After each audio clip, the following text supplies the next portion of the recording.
दोस्तों आज की इस वीडियो में हम लोग देखेंगे क्लास 11th फिजिक्स कक्षा 11 भौतिक विज्ञान का पेपर अर्धवार्षिक परीक्षा 2023 का बिल्कुल लेटेस्ट ये पेपर है। दोस्तों 2023 की अर्धवार्षिक परीक्षा के लिए है, लेकिन ये वार्षिक परीक्षा के लिए भी बहुत ही इम्पोर्टेंट साबित होगा, क्योंकि इसमें जितने भी सारे क्वेश्चन हैं वो आपके परीक्षा की दृष्टिकोण से बहुत ही महत्वपूर्ण लगे मुझे।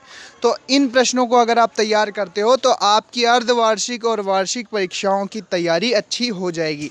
तो सबसे पहले यहाँ पर देखेंगे भौतिक विज्ञान कक्षा 11 आप यहाँ पर देख रहे हैं क्लास 11 3 घंटे 15 मिनट टाइम मिलता है और 70 नंबर का ये पूरा थ्योरी का पेपर है, 30 नंबर का प्रैक्टिकल वर्क होता है।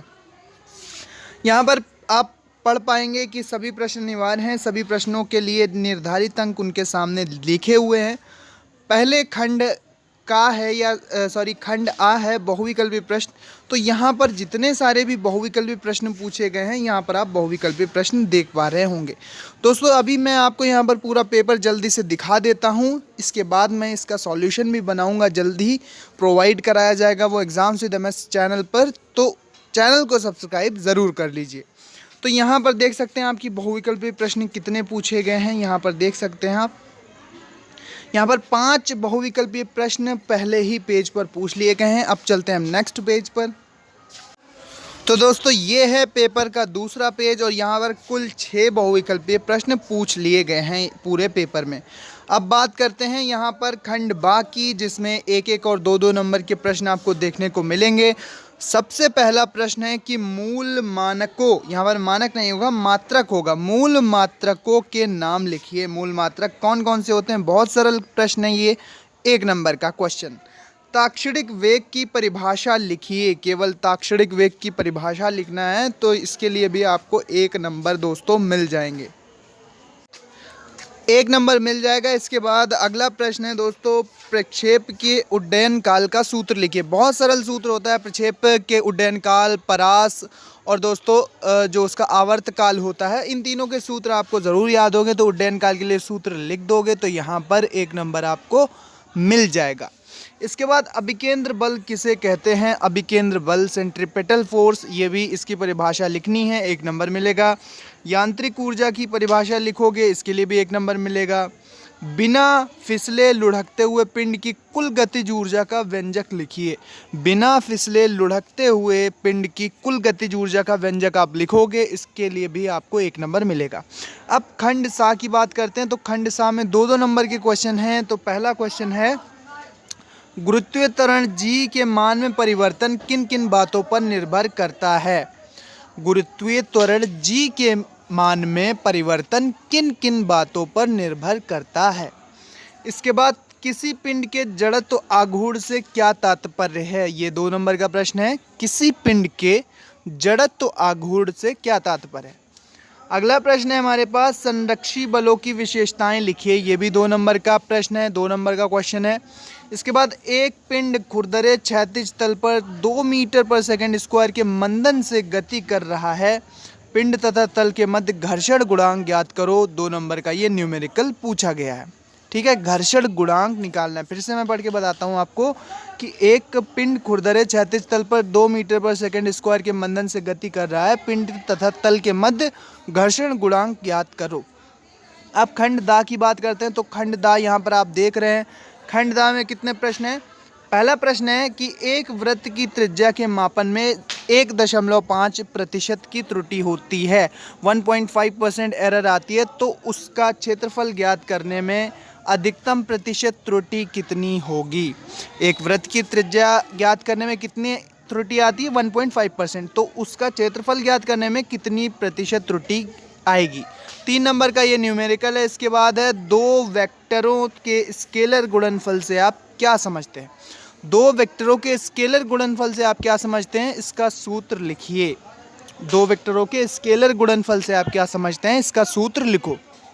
अगला प्रश्न है, दूध में से क्रीम अलग होने के कारण को समझाइए कि दूध में से क्रीम किस तरह अलग हो जाती है, इसके पीछे कौन सी भौतिक घटना है, इसको आपको बताना है। अगला प्रश्न है, कोणीय संवेग संरक्षण का नियम लिखिए। बल आघूर्ण तथा कोणीय संवेग के बीच संबंध से कोणीय संवेग संरक्षण का नियम प्राप्त कीजिए। ये भी 3 नंबर का प्रश्न है दोस्तों। अब चलते हैं अपने अगले पेज पर और वहाँ पर देखेंगे कि कौन कौन से प्रश्न पूछे गए हैं। इसका स्क्रीनशॉट ले लीजिए, साथ ही साथ पीडीएफ इस पूरे पेपर का आपको मिल जाएगा टेलीग्राम चैनल पर। टेलीग्राम चैनल का जो लिंक है वो डिस्क्रिप्शन बॉक्स में है। आप जैसे ही डिस्क्रिप्शन बॉक्स में टेलीग्राम चैनल के लिंक पर क्लिक करोगे, आप वहाँ पर पहुँच जाओगे। आपको टेलीग्राम चैनल पर PDF, model paper, question paper, ये सभी कुछ लगातार मिलता रहता है। इंपॉर्टेंट क्वेश्चन 10th और 12th बोर्ड परीक्षा की भी तैयारी आप वहाँ पर कर सकते हैं। वहाँ पर आपको सभी स्टडी मटेरियल, अच्छे से अच्छे क्वेश्चंस बोर्ड परीक्षा की दृष्टि से मिलते रहते हैं। तो दोस्तों चलते हैं अब नेक्स्ट पेज पे और देखते हैं कौन कौन से प्रश्न पूछे गए हैं। अगला प्रश्न है हमारे पास कि पृथ्वी तल से कितनी ऊंचाई पर गुरुत्वीय त्वरण g पृथ्वी तल पर g के मान का आधा रह जाता है। पृथ्वी की त्रिज्या 6400 किलोमीटर आपको रखनी है। अगला प्रश्न है, कोणीय संवेग तथा जड़त्व आघूर्ण के बीच संबंध स्थापित करो। ये 3 नंबर का प्रश्न है। दर्शाइए कि समान द्रव्यमान की 2 गतिशील वस्तुओं का प्रत्यास्थ संघट्ट के बाद उनके वेग आपस में बदल जाते हैं। अगला प्रश्न है हमारे पास, सीमांत घर्षण के नियम लिखिए। और अगला एक यहाँ पर आपको ये न्यूमेरिकल सॉल्व करना, ये भी 3 नंबर में है। इसके बाद पलायन वेग, एस्केप वेलोसिटी से क्या तात्पर्य है? पृथ्वी तल से किसी पिंड के पलायन वेग का सूत्र आपको निकालना है, डेरिवेशन करना है। सब 3-3 नंबर के प्रश्न है। अब खंड या यहाँ पर देखेंगे, पृथ्वी की सतह से h ऊंचाई पर वृत्तीय कक्षा में पृथ्वी की परिक्रमा करते हुए, पृथ्वी की सतह से h ऊंचाई पर वृत्तीय कक्षा में पृथ्वी की परिक्रमा करते हुए उपग्रह के कक्षीय वेग को निकालो। 5 नंबर का प्रश्न है ये। अगर आपको नहीं समझ में आता ये डेरिवेशन तो आप कर सकते हैं। एक समान छड़ के द्रव्यमान केंद्र के लिए व्यंजक निगमित करो। अगला प्रश्न है, सिद्ध कीजिए कि गुरुत्व के अधीन मुक्त रूप से गिरते हुए पिंड की यांत्रिक ऊर्जा सदैव कांस्टेंट होती है, नियत होती है। ये 5 नंबर का प्रश्न है। अगर आपको नहीं समझ में आता तो आप कर सकते हैं संवेग संरक्षण का सिद्धांत लिख सकते हैं। इस सिद्धांत के आधार पर न्यूटन गति के तृतीय नियम को प्राप्त कीजिए, ये कर सकते हैं। इन दोनों प्रश्नों में से कोई भी एक प्रश्न आपको करना है, क्योंकि यहाँ पर अथवा लिखा हुआ है, कोई एक प्रश्न हल करना है। 8वां प्रश्न है, प्रक्षेप के उड्डयन काल तथा परास का निगमन करो। प्रक्षेप के उड्डयन काल तथा परास का निगमन करो, ये 5 नंबर का प्रश्न है। अगर आपको नहीं आता ये डेरिवेशन तो आप कर सकते हैं, क्या कर सकते हैं? दूसरा प्रश्न कर सकते हैं, कार्य ऊर्जा प्रमेय लिखो तथा इसे सिद्ध करो।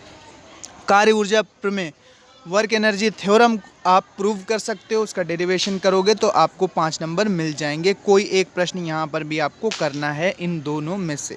सॉरी, यहाँ पर ये जो 2 प्रश्न हैं, इन 2 प्रश्नों में से कोई एक प्रश्न हल करना है।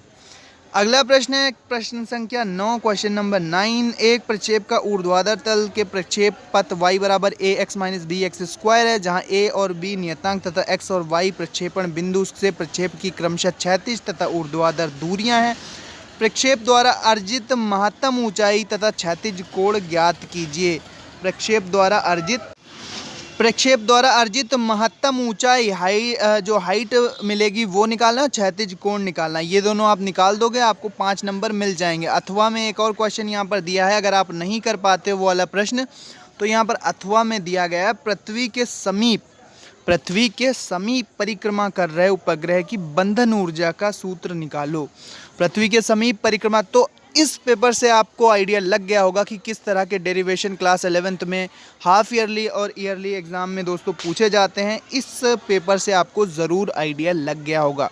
क्या प्रश्न था हमारा? प्रश्न था, पृथ्वी के समीप परिक्रमा कर रहे उपग्रह की बंधन ऊर्जा का सूत्र स्थापित कीजिए, निगमित कीजिए। मतलब डेरिवेशन आपको निकालना है कि सूत्र किस तरह से बनाया गया है, सूत्र किस तरह से हमें निकालना है, कैसे ये संबंध है, किन्हीं 2 भौतिक राशियों के बीच किस तरह से ये संबंध होगा, क्या उसका फॉर्मूला होगा और ये फॉर्मूला कैसे आया, इसी को हम डेरिवेशन या फिर सूत्र का निगमन कहते हैं। ये बात आपको ध्यान रखना है। तो इतना था पेपर, आपको अच्छे से समझ में आ गया होगा, उम्मीद तो यही करते हैं। साथ ही साथ इसका पीडीएफ आपको टेलीग्राम चैनल पर मिल जाएगा। साथ ही साथ आप इंपॉर्टेंट क्वेश्चन का स्क्रीनशॉट भी ले सकते हो। अगर वीडियो आपको फास्ट लगती है तो आप उसको स्लो करके देख सकते हो, अगर स्लो लगती है तो उसको फास्ट करके देख सकते हो। एक बार में नहीं समझ में आया है पेपर तो 2 बार आप देखोगे तो ज़रूर समझ में आ जाएगा। साथ ही साथ इसी प्रकार के important question paper, model paper class 9 से 12 तक की यूपी बोर्ड छात्र छात्राओं के लिए यहाँ पर पूरा मटेरियल मिलता रहता है। इसके लिए सब्सक्राइब करके ज़रूर रखना exams with MSc YouTube channel को। तब तक के लिए मिलते हैं अपने नेक्स्ट वीडियो में। सभी इंपॉर्टेंट क्वेश्चन आपने देख लिए। उम्मीद करते हैं दोस्तों कि आपके पेपर, आपके परीक्षा, आपके एग्ज़ाम बहुत ही अच्छे होंगे। Thanks for watching and listening me and good luck for your future.